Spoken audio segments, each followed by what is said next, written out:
once you take alcohol out of alcohol-free beer, it's one of the healthiest things you can drink. It's Breast Cancer Awareness Month and I'm chatting with Laura Willoughby. I'm the founder of Club Soda, and we do lots of things about being advocates for low and alcohol-free drinks. What's your one tip to say no to alcohol with confidence? Well, it's to say it with confidence. The minute that you let any, I'm not drinking this evening, then people will sneak in there. But that's actually doubly important if you're moderating your drinking, because moderating in people's mind means that, if you're moderating, you're going to drink with me tonight and just not on Monday, Tuesday and Wednesday. Whereas moderating can mean different things to different people. You really have to stick to your guns and just say, no, I'm not drinking today. I also suggest phoning up in advance a venue or looking at their menu in advance and be very confident about the drink that you're having, and don't let anything skip a heartbeat. The other is to co-opt your friends into your journey. So you can say, I've decided not to drink for my health today. Have you got any goals that you're working on? I'd love to help you in return. It just offers such a friendly,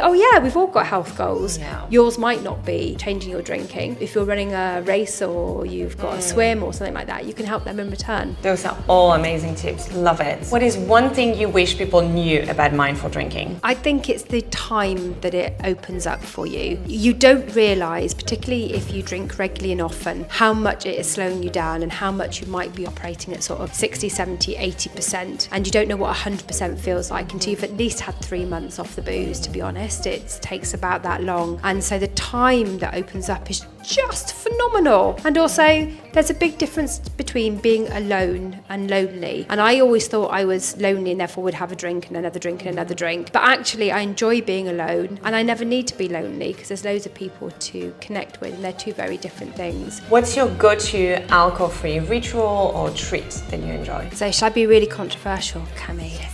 I discovered tea. I never drank tea or coffee until I gave up drinking. And then I actually went to get my hair cut into this wonderful little quiff here.